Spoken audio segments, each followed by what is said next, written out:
Ngayon ay aking tatalakayin sa inyo ang aking nagawang timeline tungkol sa pag-unlad at kasaysayan ng pag-unlad ng wikang Pilipino. Ang wikang Filipino ay nagsimula sa panahon ng katutubo. Bago pa man tayo sakupin ng mga Espanyol at sakupin ng Pilipinas, mayroong sining, pamahalaan, batas at wika ang mga katutubo noon. Meron din silang sariling sistema ng pagsusulat na kung saan ay tinatawag na alibata o baybayin. Dito ay makikita natin ang mga taon kung saan nagsimula ang pag-usbong at pag-unlad ng wikang Filipino. Nagsimula ang pag-usbong sa wikang Filipino sa taong 1934 o 1934. Sa taong ito ay nagpatawag ng Constitutional Convention at ang isa sa kanilang pinagtalunan ay kung ano ang itatatag na wikang pambansa. Subalit, itinaguyod ni Lope K. Santos na ang wikang katutubo sa pamamagitan ng paglagay ng pamantayan na dapat ang wikang pambansa ay ibabatay sa wikang umiiral.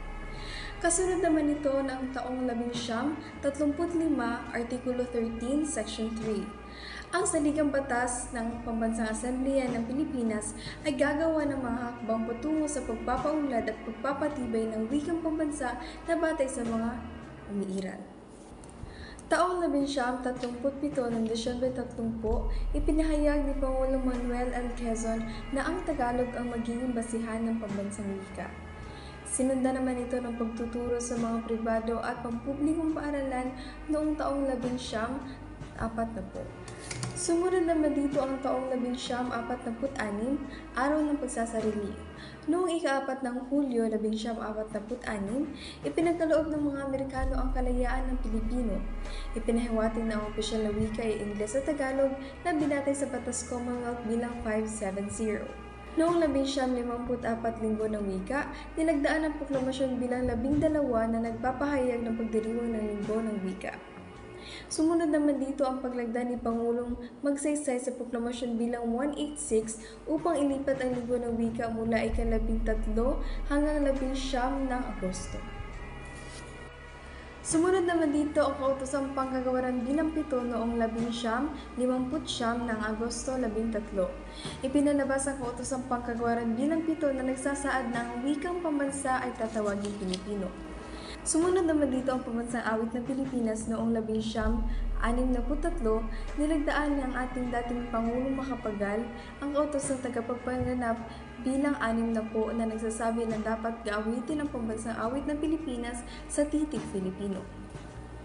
Sa ilalim ng Saligang Batas ng 1973, kinilala ang Pilipino bilang wikang pambansa, ngunit ito kailangan linangin upang umunlad at maisama ang iba pang wika sa bansa. Taong 1987, dito na ang pagbago ng wikang pambansa tungo sa Pilipino. Sa ilalim ni Pangulong Corazon Aquino ay nagtakda na ang opisyal ng wikang pambansa na tatawaging Pilipino. Konektado ito sa kasalukuyang panahon natin ngayon dahil patuloy pa rin ang pag-unlad at pag-usbong ng wikang Pilipino bilang pambansang wika. Dito ay makikita natin ang kasaysayan at pag-unlad ng wikang Filipino sa aking timeline. Nagsimula ito noong panahon ng pagtutubo kung saan ay bago pa man dumating ang mga Espanyol at sakupin ng Pilipinas ay mayroon na ang sariling pamahalaan, panitikan at wika ang katutubo. Mayroon na din silang sariling sistema ng pagsusulat na tinatawag nilang alibata o baybayin. Sinunda naman ito ng panahon ng Kastila kung saan ay napalitan ang alibata ng alpabetong Romano-Espanyol na tinatawag ring abecedario. Sa panahong Amerikano naman ay naganap ang pagpapatibay ng iba't ibang uri ng Batas Commonwealth at dito rin nabuo ang SWP o Sirian ng Wikang Pambansa.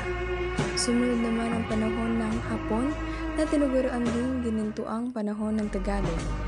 Wikang Nipongo at Tagalog ang opisyal na wika dito.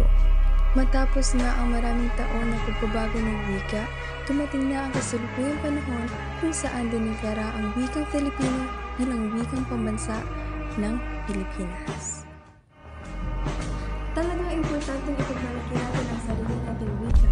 Ang wikang Filipino ang nasilbing daan sa pag-unlad at pag-usbong ng ating bansa.